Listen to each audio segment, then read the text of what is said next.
Good afternoon. I'm looking to apologize for coming late. It was no intentional, but due to exigency of duty. Let me thank the organizer of this seminar for considering it very important to organize this type of forum for our children. And I hope that at the end of the day, by the time this program is concluded, all of you will have something to take home, because you are going to be the leader of tomorrow, and you'll be able to also pass that information down to the junior ones.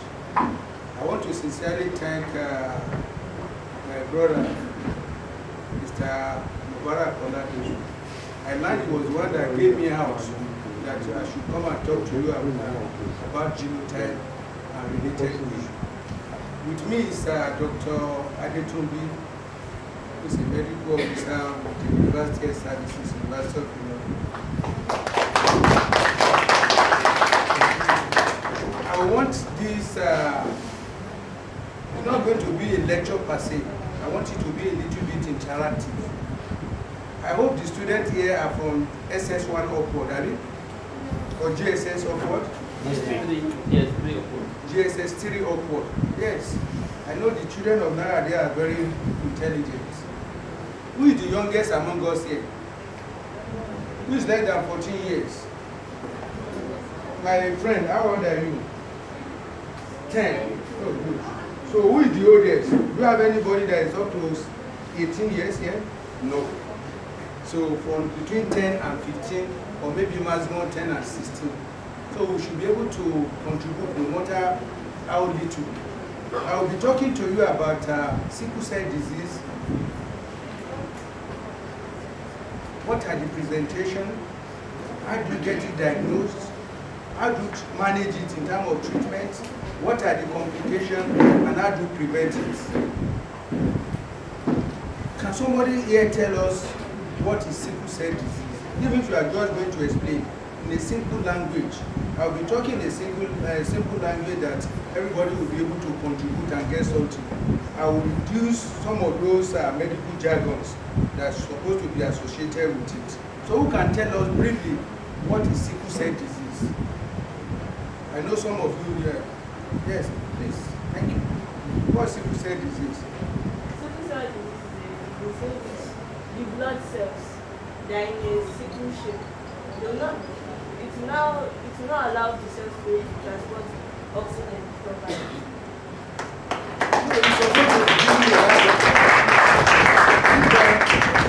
Whether he wanted to be a medical doctor or not, he has given a good account, a simple explanation of what sickle cell disease is. Now, if I have to go back to memory lane,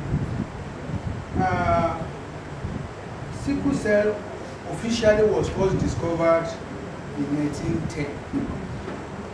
1910 to now, how many years, my young boy? 1910 to now, how many years? When you remove 1910 from 2019, what do you get? So I'll give you as assignment. Sit down. We are working out. You tell me later. From 1910 to now is how many years? Who will tell me? 119 years. And that was the reason in 2010 it was a millennium to celebrate 100 years of discovery of sickle cell in the world. How did it start? There was a student like us here. His name is Noel.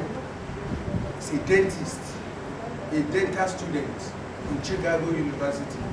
So he started having bone pain, symptoms of anemia, maybe dizziness, easy tiredness. So he went to a doctor. And the doctor will say, okay, I'm a cardiologist. I deal with heart. You now send him to another doctor who is an hematologist. And what did that doctor did was to take the blood film and make a smear. And what did he find? The hemoglobin is supposed to have a round shape. And And that's what this my friend has just told us. But we found out that instead of being a round shape, it became sickled. And this man went on to tell us that when you have a sickle cell, when we were small, what we used to do is that one of those plates, we have a small gutter in our house, and we have a tap. What we do is that we get a small ball. We open the tap, and I will mark my own ball. My brother will mark his own ball. My sister, then we now put the balls in that gutter. Then we pour water. We want to go and see there at the end of the gutter which ball will come first. Because the ball is round, the ball will be able to move. But when you have a sickle ball, at a point, the edge will touch the ground, you will not be able to move. And that's what this brother said.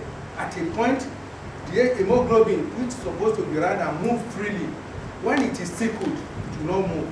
And when it's not moving, there will be blockage. And when there is blockage, there will be reduced blood supply, there will be reduced oxygen supply to a particular organ that blood vessel is supposed to supply.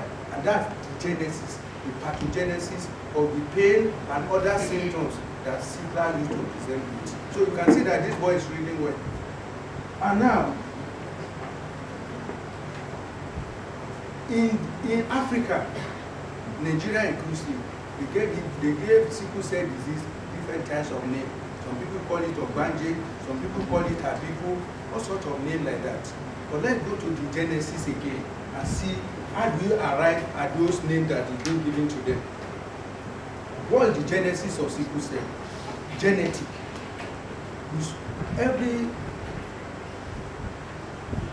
The gene in us, they are protein. And they're supposed to be in a sequence in form of the way they are arranged. 1, 2, up to 16. In people that have sickle cell disease, we have what we call glutamic acid and we have lysine. One supposed to be in 12 position, another one 16 position. I'm just giving an example. For us to have a reverse, then the functioning will not be okay. And that is just the genesis. Now, when there is sickle cell disease, how do they present with? I will still go around and see maybe some of us has read it. At least I will have about 6 people that will tell me what are the presentations of people that have sickle cell disease.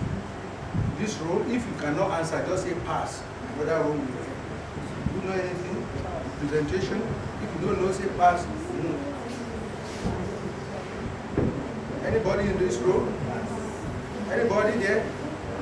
I know that my friend will say something. Presentation of people that have sickle cell disease. Tell us. Yes, weakness of the body. You know the body. I said it, so he was very clever. He picked it. Yes. This line again. Anybody? Yes. David here. Yes, you. Yeah, they have yellow coloration of the eye and the skin. We call it jaundice. Yes. They always have body pain. Yeah, they have body pain, joint pain, bone pain, and other. So I think you can see that you people know, at least you know little about it. You are not blank at all. So one of those presentations of people that have sickle cell disease is what we call vaso-occlusive crisis. Vaso means what? Vessel. Occlusive means something that is occluding. So when there is vaso-occlusive crisis, what do we have? You know, we have vessels. Some as big as this my finger in terms of wideness. Some are so tiny that they are less than when you pick your Bible and just draw a line. Some are more as tiny as that. And some are even more tinier than that, especially those ones that go to the brain. And what do we have? When there is a sickled cell, there will not be free flow of blood. And it is hemoglobin in the red blood cell that also carry a lot of things. They carry oxygen, they carry nutrients to the organs those vessels are supposed to supply.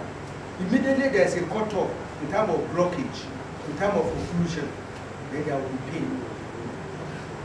Pain is the major one. There will be pain. The organ that is not well supplied, they get damaged. And we have many organs that have good, they're supposed to have good supply of blood. The brain is there, the liver is there, the kidney is there, the lungs is there, the heart is there, all organs, the muscles, the bones, they're supposed to be supplied with what? With blood, oxygen, and nutrients. So vaso-occlusive crisis is one of those crises that people that have sickle cell disease to have. 2, there's what we call ischemic injury. And ischemic injury means what? There's no enough blood supply. But the moment there's no blood supply to a particular organ, then that organ becomes what? It became ischemic. There's no blood. So that's another thing. Then anemia. When there's reduced blood supply to a particular organ, there's anemia. But before we continue on presentation, let me tell you about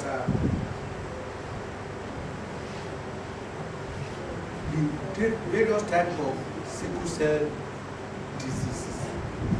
We have about not less than 6 types, but it's just for academic exercise. I'll mention it, give you little explanation about it. We have the HBSS. When they say HBSS, that means that the sickle cell inherited from both parents, that means that that person that is having that sickle cell disease is inheriting S from one parent, another S from the second parent. That means that the hemoglobin will carry how many? We have 2 SS, and those are the people we call HBSS. Then you call the people we call sickle cell anemia. That is the greatest form or the most severe form of hemoglobinopathy. When we have those people that have SC, that means that that particular person will take S from one parent and C from another parent. Those are the people we have called HBSC. Then we have traits, where we have people that have HB plus, beta HB. You know, they have S, then they have B. That B is what we call beta thalassemia. But I will not take you to that. But I just want you to know, you can Google it and see. HB, that's the hemoglobin. The S is the sickle cell, then they have B, and that's the beta thalassemia. We also have another thalassemia that is 0 thalassemia. So you have HB, S is 0. Then we have people that we call traits. They have HB, AS. That means they are taking a normal blood of hemoglobin A from one parent and taking what? S from the other parent. So we call traits. In those people, the mode of presentation, clinical presentation are nearly normal like people that have AA. The only thing is that occasionally they do have mild form of sickle cell crisis. Mild, very mild, it's not always much. Then we still have some people that have what? HB, AC. Not APCO, AC. They have A from one parent, C from the other parent. They have AB, AC. So these are the various types. There are more than that. They are up to 10. Then we have the HBAA. That's the AA pattern of electrophoresis of blood. So those are the various types.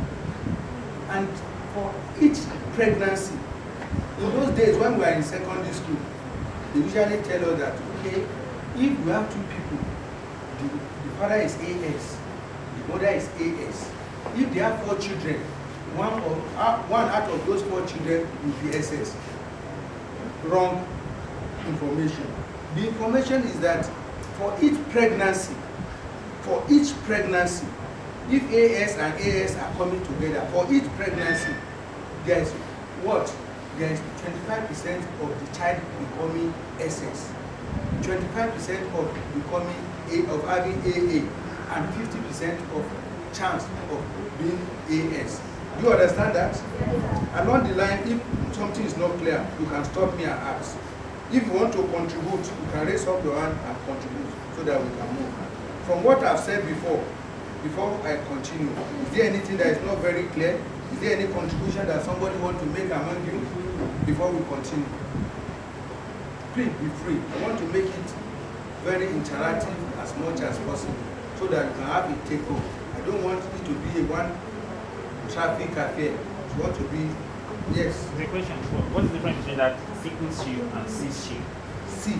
C shape and the sickle shape. No, sickle shape is just like the shape of a sickle. But you mentioned C. No, that's HbAc. What is that C? Because I'm hearing That that AC, yeah. that AC is not too normal, but it's not sickle shape. It may be over. Like Okay. this. You know, it's still round. shape. Yes. So like an oval shape, not the round shape. Any other contribution, question before we move? Question from anybody before we move? Now, so now let us now continue. And since we know the way it comes, the presentation. I've mentioned the vaso-occlusive crisis, or otherwise known as what? Bone pain crisis. Many people call it bone pain crisis because the moment you have that kind of crisis, there's always bone. The pain in the bone, the pain in the muscle, the pain in the joint, pain in the chest, pain in the abdomen, and all over. But generally, they call it bone pain crisis. There can also be what? Hand and foot swelling. We call it hand-foot syndrome. Because the leg, the hand, or we call it stock and stocking. You know, when you are wearing your stocking to reach a particular, and when you are wearing your glove, so between here, the hand to be painful and there will be swelling. And it is because of what? Because of reduced blood supply to those organs. We also have what we call, they will have what we call frequent infection. Why do they have frequent infection?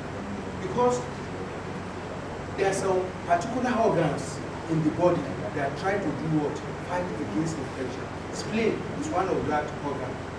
If spleen is supposed to fight against infection in the body, and that spleen is not being supplied well with oxygen and what? Nutrients, then that organ will not be able to do what? Will not be able to perform that function optimally. So there will be frequent infection with people that have sickle cell disease. That's the second thing. They have infection. Today they have wound in the leg, tomorrow they have something in the eye, the other time there will be abdominal pain, there will be enteritis and the rest like that. Then they also delayed growth. When you see them, the growth will be delayed, or the growth may be stunted. Why is that? The reason for this is that, like I said, everything is involving around the hemoglobin. They are supposed to carry oxygen and nutrients. So you can even be eating, but the nutrient is not being carried. It's not well carried. It's not well, and that's why you see the abdomen will be a little bit distended, because everything is not going to where it's supposed to be supplied. So there will be delayed growth. We also have what we call vision problem. You see some of them, by the time they are age 10, 13, they will be using glasses, because there's a particular part of the eye that is called retina. Is that retina that deals with the vision for every one of us? If that retina is not well supplied with blood, then it causes a lot of problem. So people that have sickle cell disease can have what we call retina. And just like somebody said, they can have weakness of the body, frequent infection, yellow coloration of the eye and the skin, swelling, and all sorts of, you have a lot of this presentation. They present in different forms, and it can be, those presentations can be what? Mild, can be moderate, and it can be severe. Depend on. There are some group of people that have sickle cell disease, naturally or normally, at a particular point in time when the child is delivered, there's something we call fetal hemoglobin. When somebody is in the uterus, it's a fetus. So that hemoglobin in that fetus, because it's an enclosed environment, that hemoglobin has a very high carrying capacity of taking oxygen.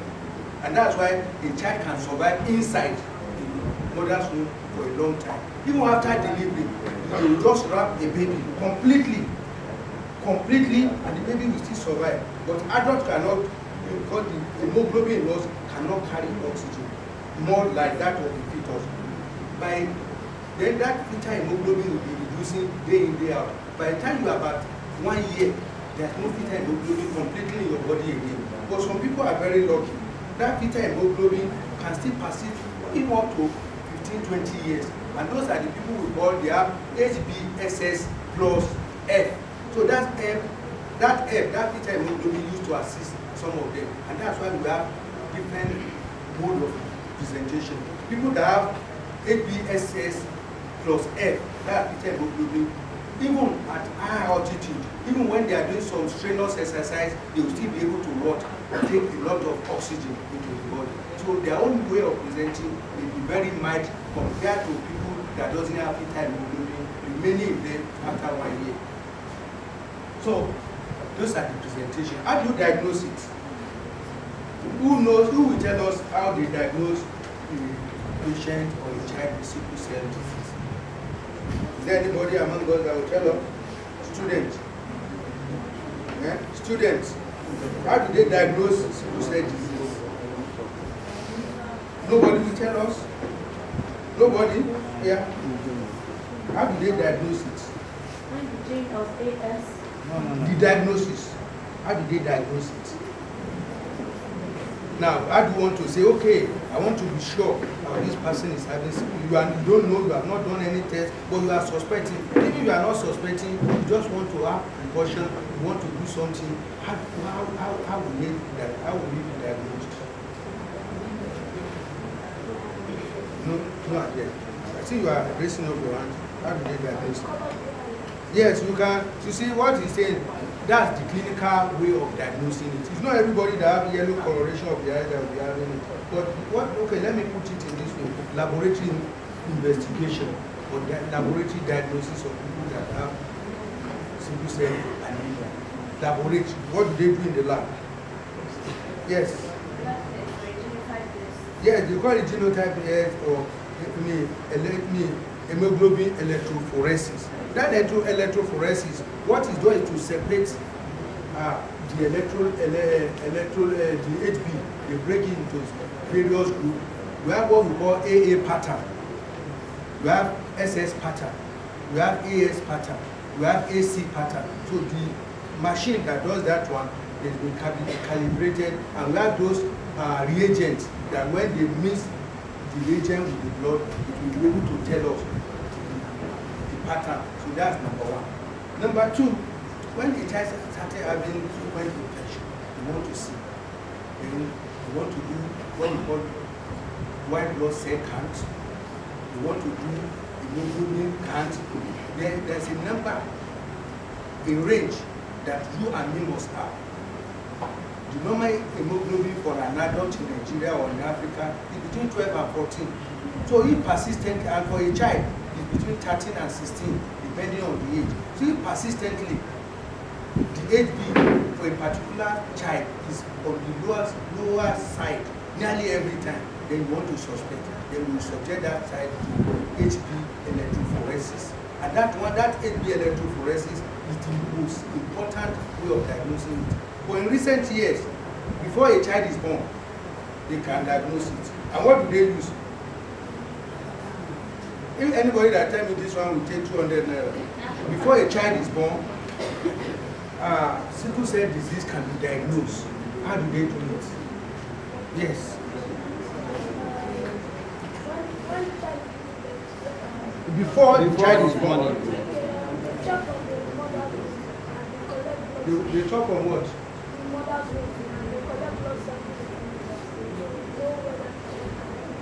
Yeah, but you know, I told you at that time the fetal hemoglobin is here, but you are still correct. I will give you 100 naira for giving that. So Dr. Adetunbi will note that one and give you. Yes. What do they use to diagnose it before birth? Yes, you see, yeah, they check, but that doesn't mean, except the only way they can check is if both parents are HBSS. But if one of them is not HBSS, that genotype will not be able to work. Nobody will know it. Yes?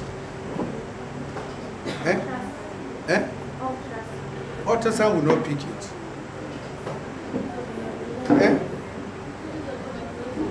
So, talk.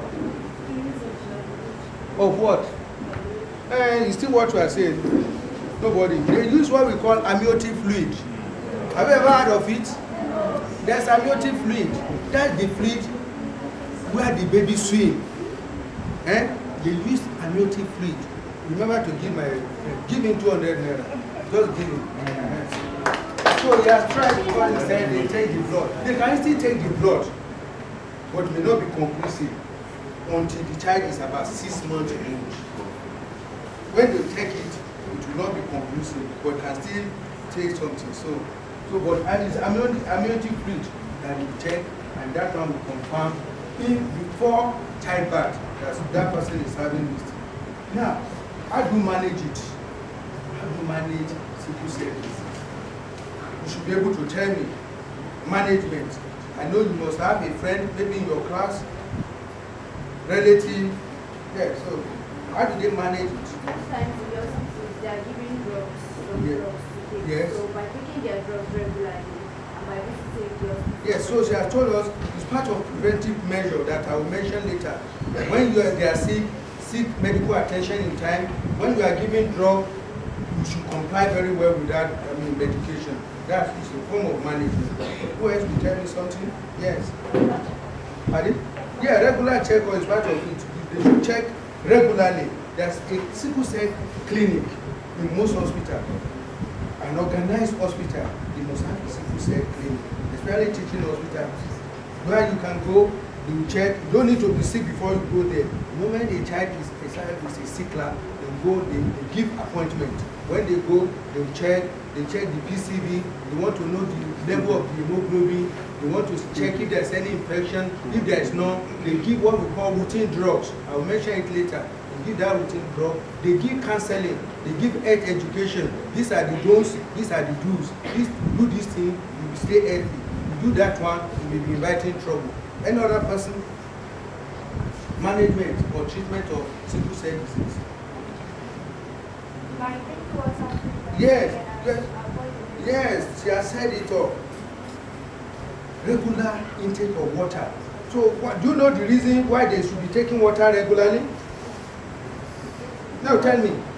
You started it, or hand it. Why do they need to take water regularly?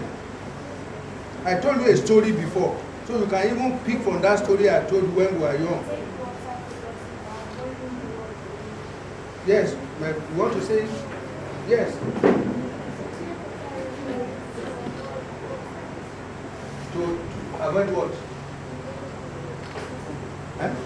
Yellow correction. Where you try, but it's not the answer. Who want to say? You want to try?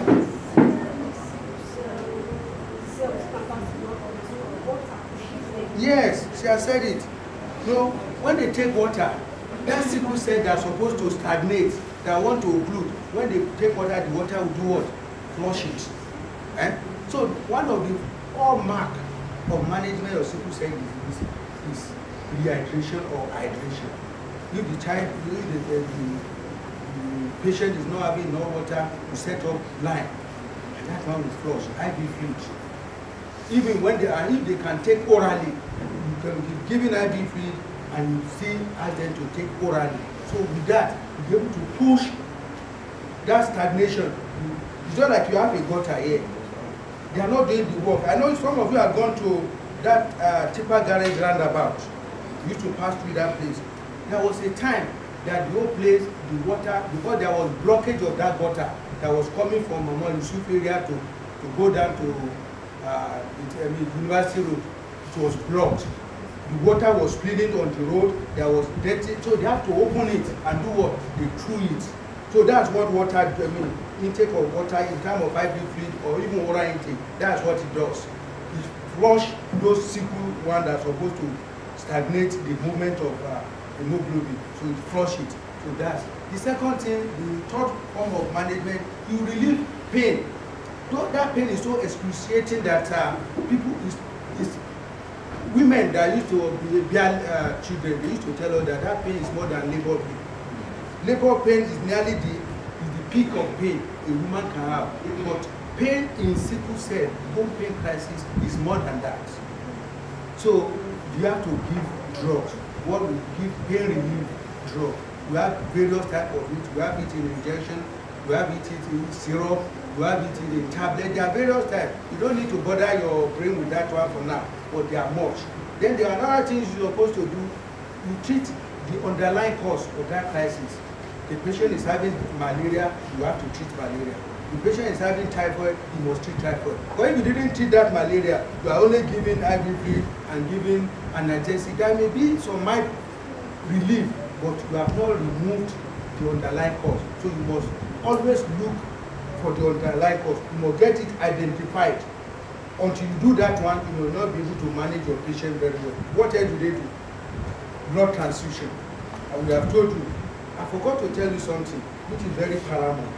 One, that red blood cells, the moment it's formed, it uses how many days? Who will tell me this one? Another 200 naira. The age, the duration, the last span of a red blood cell is what? Good. Give her 200 naira. This lady. Give her a round of applause. A normal red blood cell is supposed to live for how much? 120 days. Well, that's 4 months. 4 good months. But a sickle S hemoglobin will live for how many days? Don't let her take it again. Somebody else will take that monetary reward. How many days? A sickle blood will take how many days? Yes? 40 days? You are close to it. No? You think as low as 10 to 20 days. As low as 10 to 20 days, they will get destroyed. As low as 10 to 20 days. Why this one is using 120 days, this one will use 10 or even 20 or even less than 20 days. So that means that people that have sickle cell disease, perpetually they are anemic. Why you and I, our hemoglobin, our PCB is 36. Those people that are having their basal, their normal one will be around 20. They can do anything with that one. They are very close. So I will be rounding up. They are telling me I have just about a few more minutes to spend. So before I start asking questions, I will tell you about the complications. What are the complications? They are so enormous that the best way is to do what? Prevention. And that prevention is what? Health education. About counseling. If somebody is having AS, please don't say because of love or maybe that daughter. You are AS. You have a female friend that is AS, but the father is a governor. Well, I can't lose that baby. The father is a governor. By the time I feel maybe it will be like Imo State. I will likely become the next governor. So don't do that one. And that's why you should. So counseling is one of the best. And for complications, we have plenty. We have stroke. We have acute chest syndrome. We have anemia. We have organ damage. We have blindness, leg ulcer, and the rest like that. So prevention, is they say, is what is cheaper and yes. So on that note, I will welcome questions from all of us. And it should be about 5 minutes, then we'll be running it up. Yes, let me start with your guy here. I want to ask this question. There is this, I call it a myth anyway.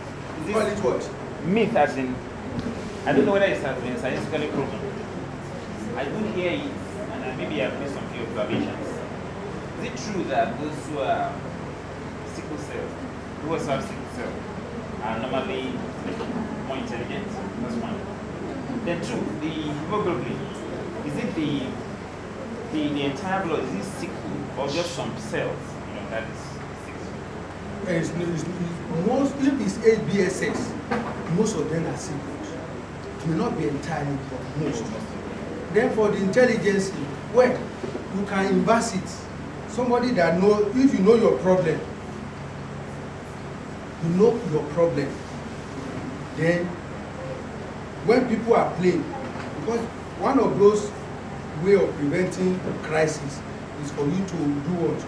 To reduce stress.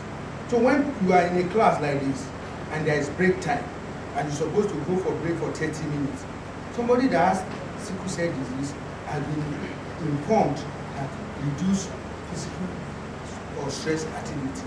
He or she will stay in the class and doing what? Reading. Other people will go out and play.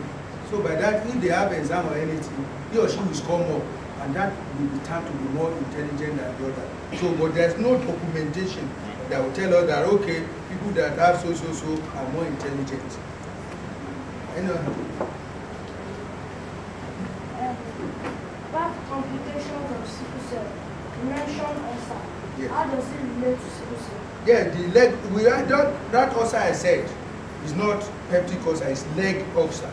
Now, when most of them, they have what we call leg ulcer, or what we call the medial malleolus. This is the lateral, this is the medial malleolus. And that's why if you take your medial malleolus, when you touch it, what you touch is bone. The lateral has some little flesh, this place is bone. And the blood supply to that place is very tiny. So when there's reduced blood supply to that area, then what will happen? That place will become necrosed. When there's necrosis, there will be wound opening. And when it's open, then it becomes ulcer. Most of the time it becomes chronic that you have to even dress it for what? Years. Because there's no blood supply. What makes a wound to heal in time is the blood supply and the nutrient to it. Any other question? So let me go to this side now. Apart from the ways to manage sickle cell, are there other measures to that? Someone that has that condition can take so that it can involve. Can do what? Can be involved in other activities that normal people do. Like Yes, sport. there's no, you see what happens is that the exercise must be graded. There are some sports that are not very strenuous. Scrabble is a sport. Chess. Huh? You can engage in that one. But I don't expect somebody that has it to go and play football. You cannot do 100 meter or 200 meter dash. So it's a graded exercise. In fact, exercise is one of those ways of preventing sickle cell disease or preventing crisis. Little one, so that when you move, your blood flow. But if you sit down sedentary, it will not move. So, but it must be graded. Pardon? Can it cure permanently or temporarily? Yes, it cannot be cured permanently because it's a gene. But in recent time, that is a very intelligent question. You can only manage it. You cannot treat it permanently. But recently, people are thinking of what we call bone marrow transplant. Bone marrow is in the gene. So when they can transplant somebody's bone marrow to another person, then until we reach that age or stage of transplanting bone marrow, then the treatment is still curative, is still management, is not total cure. But when we reach that stage that, oh, somebody is having sickle cell, you could just transplant somebody that is having AA, all the bone marrow into it, then it will be prevented. When my time is up, please tell me. One more question. Who am I giving? Who am I going to give that last question? I don't know. But you have talked severally today. Let me listen. Have you talked today? Have you talked today? No, I will not listen. Who has not talked? Okay, let me listen to you. Can balanced diet be a way of controlling? Can balanced diet be a way? Yes, I've said it. Balanced diet, because it's nutrients. Balanced diet, you take fruit, vegetable, protein, carbohydrate, vitamins, and you are okay. It's one of those ways of staying healthy, irrespective of whether you are sickle cell disease or not. On that note, I will say thank you for listening.